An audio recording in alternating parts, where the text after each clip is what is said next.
Hello friends, हमारे channel Hindi IT गुरु में आप सभी का स्वागत है। जैसा कि हम लोग पिछली वीडियो में शासन की पॉलिटी में शासन के अंग पढ़ चुके हैं। अब पॉलिटी के अंतर्गत हम पढ़ेंगे भारतीय संविधान की अनुसूचियाँ यानी शेड्यूल्स ऑफ इंडियन कॉन्स्टिट्यूशन। मूल संविधान में 8 अनुसूचियाँ थी, लेकिन वर्तमान समय में 12 अनुसूचियाँ हैं। प्रेजेंट टाइम में 12 अनुसूचियाँ हैं। अनुसूची नंबर 1 के तहत इसके तहत केंद्र शासित राज्यों तथा भारत के राज्यों क्षेत्रों का उल्लेख किया गया है। वर्तमान समय में 8 केंद्र शासित राज्य तथा 28 राज्य हैं। कुल राज्यों की संख्या 36 है। अनुसूची 1 के तहत जम्मू कश्मीर को शामिल किया गया है। अब हम पढ़ेंगे अनुसूची 2। इसके तहत राष्ट्रपति, उपराष्ट्रपति, लोकसभा के अध्यक्ष, राज्यपाल, प्रधानमंत्री, सांसद, सुप्रीम कोर्ट के न्यायाधीश, हाई कोर्ट के न्यायाधीश, न्यायवादी, भारत का नियंत्रण महालेखा परीक्षक आदि के वेतन संबंधी प्रावधान किया गया है। नोट: 7वें वेतन आयोग के अध्यक्ष अशोक कुमार माथुर थे। अब वर्तमान समय में प्रमुख पदाधिकारियों के वेतन: राष्ट्रपति का वर्तमान में 5 लाख रुपये, पुराना था 1,50,000। उपराष्ट्रपति का वर्तमान में 40 लाख रुपये है, पुराना 1,25,000 था। लोकसभा के अध्यक्ष का वर्तमान में 4 लाख, पुराना वेतन 1,25,000 रुपये था। राज्यपाल का 3,50,000 रुपये वर्तमान में तथा पिछला वेतन 1,10,000 था। सुप्रीम कोर्ट के मुख्य न्यायाधीश का 2,80,000 वर्तमान में तथा 1 लाख रुपये पूर्व में था। हाई कोर्ट के मुख्य न्यायाधीश का 2,50,000 रुपये वर्तमान में वेतन तथा पूर्व में 90,000 रुपये था। सुप्रीम कोर्ट के अन्य न्यायाधीश 2,50,000 रुपये प्रेजेंट टाइम में और पिछला 90,000 रुपये था। हाई कोर्ट के अन्य न्यायाधीश के 2,25,000 रुपये वर्तमान में और 80,000 पुराना वेतन था। प्रधानमंत्री का 1 लाख रुपये और पुराना वेतन 50,000 रुपये था। संसद के निम्न क्षेत्र में पैसा मिलता है: 1 लाख रुपये वर्तमान में, पिछला वेतन 50,000 था, प्लस 45,000 रुपये कार्यालय खर्च, 45,000 रुपये क्षेत्र भत्ता, 5 करोड़ संसद निधि मिलती है, इन पे टैक्स नहीं लगता है, और 20,000 रुपये पेंशन मिलता है, 15,000 नेट रिचार्ज यानी मोबाइल का यूज करने का लगता है। महान्यायवादी 2,50,000 रुपये वर्तमान में, 90,000 पूर्व का वेतन। CAG यानी कैग का वर्तमान में वेतन 2,50,000 रुपये और पिछला वेतन 90,000 रुपये है। यूपी के विधायक का वेतन 1,25,000 रुपये। यूपी के CM का वेतन 3,65,000 रुपये। भारत सचिव का 2,50,000 रुपये और राष्ट्र सचिव का 2,25,000 रुपये। इस तरह अनुसूची 2 के तहत वेतनों के बारे में हम पढ़ चुके। अब अनुसूची 3 के पढ़ेंगे।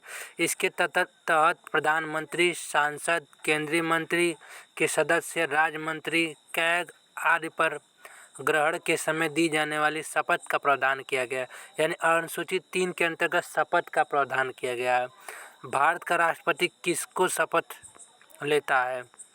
तो संविधान की रक्षा एवं प्रतिरक्षा का लोकसभा के अध्यक्ष, उपाध्यक्ष को शपथ कौन दिलाता है? यह शपथ नहीं लेते हैं। अब पद और शपथ लेने: राष्ट्रपति को सुप्रीम कोर्ट के मुख्य न्यायाधीश शपथ दिलाते हैं। उपराष्ट्रपति को राष्ट्रपति दिलाता है। प्रधानमंत्री को राष्ट्रपति दिलाता है। राज्यपाल को हाई कोर्ट के मुख्य न्यायाधीश दिलाता है शपथ। सुप्रीम कोर्ट के न्यायाधीश को राष्ट्रपति दिलाता है शपथ। हाई कोर्ट के न्यायाधीश को राज्यपाल शपथ दिलाता है। लोकसभा के सांसद को राष्ट्रपति दिलाता है। राज्यसभा के सांसद को राष्ट्रपति दिलाता है। मुख्यमंत्री को राज्यपाल दिलाता है शपथ। राज्य के मंत्री को राज्यपाल शपथ दिलाता है। विधानसभा के सदस्य को राज्यपाल शपथ दिलाता है। विधान परिषद के सदस्य को राज्यपाल शपथ दिलाता है। सभासद को SDM शपथ दिलाता है। मेयर को DM यानी IS शपथ दिलाता है। जिला पंचायत अध्यक्ष को IS दिलाता है। BDC को BDO दिलाता है और प्रधान को BDO शपथ दिलाता है। ब्लॉक प्रमुख को BDO। अब अनुसूची हम 4 पढ़ेंगे। इसके तहत राज्यसभा में सीटों का आवंटन का उल्लेख किया गया है। जैसे उत्तर प्रदेश में 31 सांसद राज्यसभा के लिए निर्वाचित होते हैं, राजस्थान से 10 सांसद निर्वाचित होते हैं, बिहार से 16 सांसद और मध्य प्रदेश से 11 सांसद, उत्तराखंड से 3 सांसद, गोवा से 1 सांसद इसमें इनका प्रावधान किया गया। अब अनुसूची 5, इसके तहत भारत के राज्य क्षेत्रों में रहने वाले अनुसूचित जाति तथा अनुसूचित जनजाति SC/ST प्रशासन एवं नियंत्रण राज्य के द्वारा किया जाएगा। फिर अनुसूचित 6 पढ़ेंगे। इसके तहत असम, मेघालय, मिजोरम तथा त्रिपुरा राज्यों के अनुसूचित जनजाति क्षेत्रों का प्रशासन एवं नियंत्रण राज्यों द्वारा किया जाएगा। इसे राज्य विधि बनाकर सुनिश्चित किया जाए। इसको याद करने की ट्रिक है ATM स्क्वायर, असम, मेघालय, मिजोरम, त्रिपुरा। अब अनुसूचित 7, अनुसूचित 7 के तहत इसके तहत 3 सूची का उल्लेख किया गया है। संघ सूची, राज्य सूची, समवर्ती सूची। संघ सूची यूनियन लिस्ट, इसके अंतर्गत 100 विषय आते हैं। इस सूची पर कानून बनाने का अधिकार संसद को प्राप्त है, यानी भारत सरकार को प्राप्त है। इस सूची में कुल 100 विषय आते हैं, जैसे रेलवे, मुद्रा, बैंकिंग, इनकम टैक्स, GST, आयात निर्यात शुल्क, सेना, परमाणु ऊर्जा, युद्ध, नागरिकता, राष्ट्रीय आपात, डाक, थल परिवहन, जल परिवहन, वायु परिवहन, जनगणना, संघ लोक सेवा आयोग यानी UPSC, सुप्रीम कोर्ट एवं हाई कोर्ट ETC संघ सूची यानी यूनियन लिस्ट में आते हैं। अब राज्य सूची, स्टेट लिस्ट, इस सूची पर कानून बनाने का अधिकार राज्यों के विधान मंडल को प्रदान किया जाता है। इस सूची में कुल 61 विषय हैं। पुलिस, जैसे पुलिस, रेलवे पुलिस, कारावास, कृषि पंचायत, नगर पालिका, साफ सफाई, स्वास्थ्य, कब्रिस्तान, शमशान घाट, राज्य सेवा आयोग एवं ETC। समवर्ती सूची, कॉन्करेंट लिस्ट, इस सूची में कानून बनाने का अधिकार केंद्र एवं राज्य दोनों को प्रदान किया गया है। इस सूची में कुल 52 विषय हैं, जैसे पर्यावरण, नापतोल, वन्यजीव संरक्षण, शिक्षा, परिवार नियोजन, आर्थिक नियोजन, प्रौढ़ शिक्षा, विकलांग शिक्षा, विवाह, तलाक, बिजली कारखाना, वैज्ञानिक अनुसंधान, भारतीय दंड संहिता यानी IPC, दंड प्रक्रिया संहिता CRPC आदि। अब इसके बाद 3 सूची के अंतर, इसके बाद एक और सूची आता है अवशिष्ट सूची, रेसिड्यूरी पावर। जो विषय तीनों सूची में न हो, यानी संघ सूची, राज्य सूची एवं समवर्ती सूची में न हो, उस पर कानून बनाने का अधिकार संसद को प्राप्त है। जैसे साइबर क्राइम, सूचना प्रौद्योगिकी। जम्मू कश्मीर एकमात्र राज्य था जो अपशिष्ट शक्ति पर कानून बना सकता था। 1935 के भारत शासन अधिनियम के अनुसार अवशिष्ट शक्ति पर कानून बनाने का अधिकार गवर्नर जनरल को प्रदान किया गया। संविधान के अनुच्छेद 248 में अवशिष्ट शक्ति का उल्लेख किया जाता है।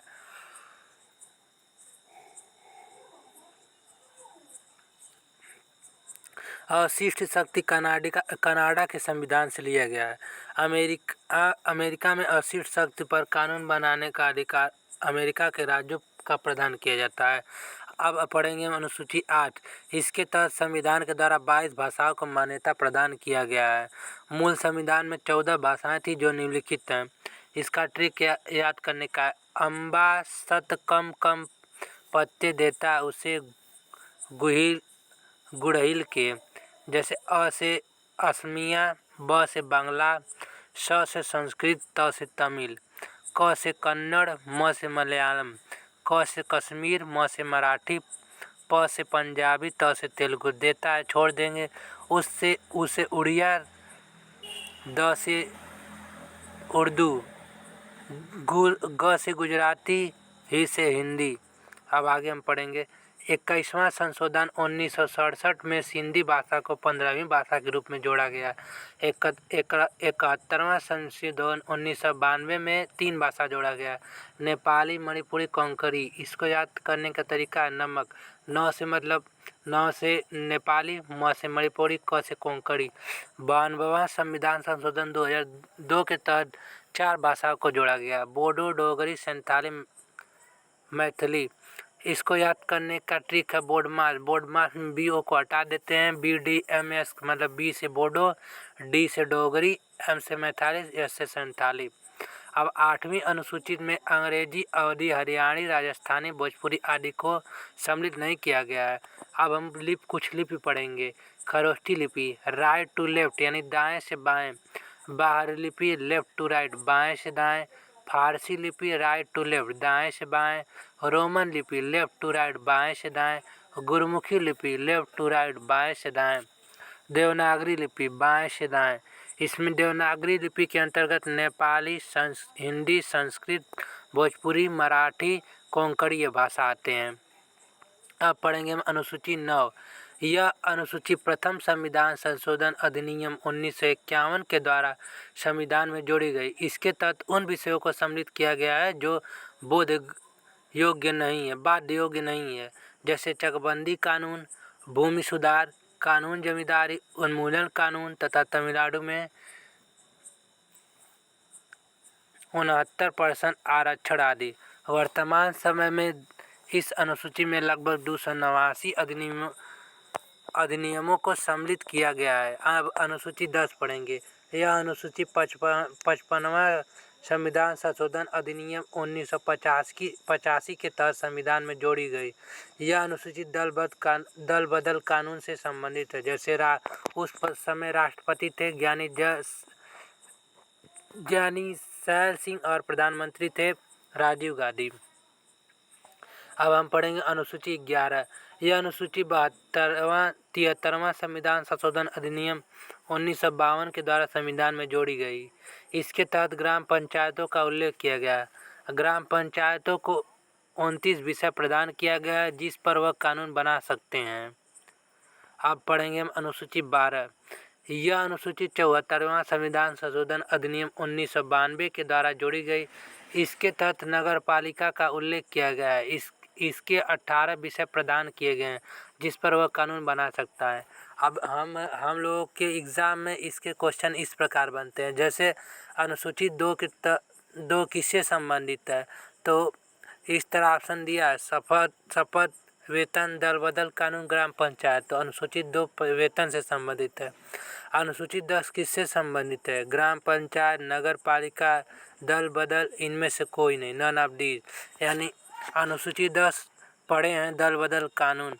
अनुसूची 8 में 3 भाषाएं कौन कौन सी जोड़ी, हम लोग नमक पढ़े थे, नेपाली, मणिपुरी और कोंकणी। खरोष्ठी लिपि किधर से किधर लिखी जाती है, दाएं से बाएं। किस संविधान संशोधन द्वारा सिंधी भाषा जोड़ी गई, 21वां संशोधन 1967 के द्वारा सिंधी भाषा जोड़ा गया। अब अगले टॉपिक को हम नेक्स्ट वीडियो में पढ़ेंगे। तब तक के लिए थैंक यू।